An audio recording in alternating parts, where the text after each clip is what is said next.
രണ്ട് മുതിർന്ന IPS ഉദ്യോഗസ്ഥന്മാർ വലിയ സമ്മർദ്ദമാണ് SITയുടെ മീതെ ചെലുത്തുന്നത്. മുതിർന്ന രണ്ട് IPS ഉദ്യോഗസ്ഥന്മാർ. ഞാനൊരു മര്യാദയുടെ പേരിൽ അവരുടെ പേരിപ്പോ പറയുന്നില്ല. പക്ഷെ ദയവ് ചെയ്ത് അവർ രണ്ടുപേരും അവരുടെ പേര് ഞങ്ങളെ കൊണ്ട് പറയിപ്പിക്കരുത്.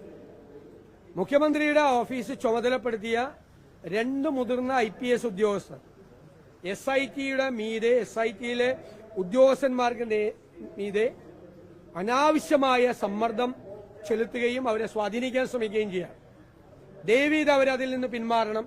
മുഖ്യമന്ത്രിയുടെ ഓഫീസും പിന്മാറണം.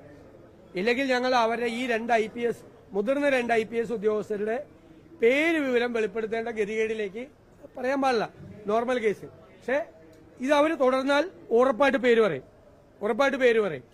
ഈ അന്വേഷണം സത്യസന്ധവും നീതിപൂർവമായ ഒരു അന്വേഷണം നടക്കണം. ഇത് അയ്യപ്പന്റെ സ്വർണം കവർന്നെടുത്ത കേസാണ്. ഞങ്ങൾ സൂക്ഷ്മതയോടുകൂടി നിരീക്ഷിക്കും. എവിടെ പാളിച്ച വന്നാലും അവിടെ പറയും. അതുകൊണ്ടാണ് മന്ദഗതിയിലാണ് ഇലക്ഷൻ വരെ നീട്ടിക്കൊണ്ടുപോകണമെന്ന് പറഞ്ഞു.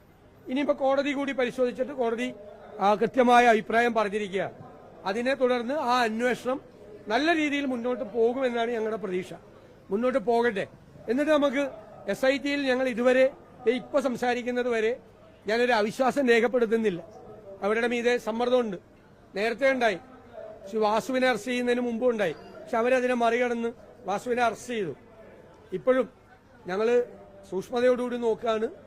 അവര് യഥാർത്ഥ കുറ്റവാളികളെ, വൻ സ്രാവുകളെ വീണ്ടും നിയമത്തിന്റെ മുന്നിൽ കൊണ്ടുവരും എന്ന് തന്നെയാണ് ഞങ്ങളുടെ വിശ്വാസം.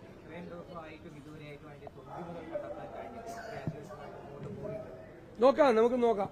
തീർച്ചയായിട്ടും അതെല്ലാം വളരെ ഗൗരവതരമായ കോടതി പരാമർശിച്ചിട്ടുള്ള കാര്യങ്ങളാണ്. കോടതി കുറേ കാര്യങ്ങൾ, ദേവസ്വം ബോർഡ് അംഗങ്ങളുടെ ഉൾപ്പെടെ വൻ തോക്കുകളുടെ ബിഗ് ഗൺസ് ഒന്നും കോടതി എടുത്തു പറഞ്ഞ ഒരുപാട് ആളുകളുടെ കാര്യമുണ്ട്. അതൊക്കെ ഉൾപ്പെടെ നമുക്ക് നോക്കാം. കുറച്ച് ദിവസം കൂടി നമുക്ക് നോക്കാം. എന്നിട്ട് നമുക്ക് SIT അല്ല CBI ആണ് വേണ്ടത് എന്ന് പറയേണ്ട ഒരു സ്ഥിതിയിലേക്ക് പോകരുത്.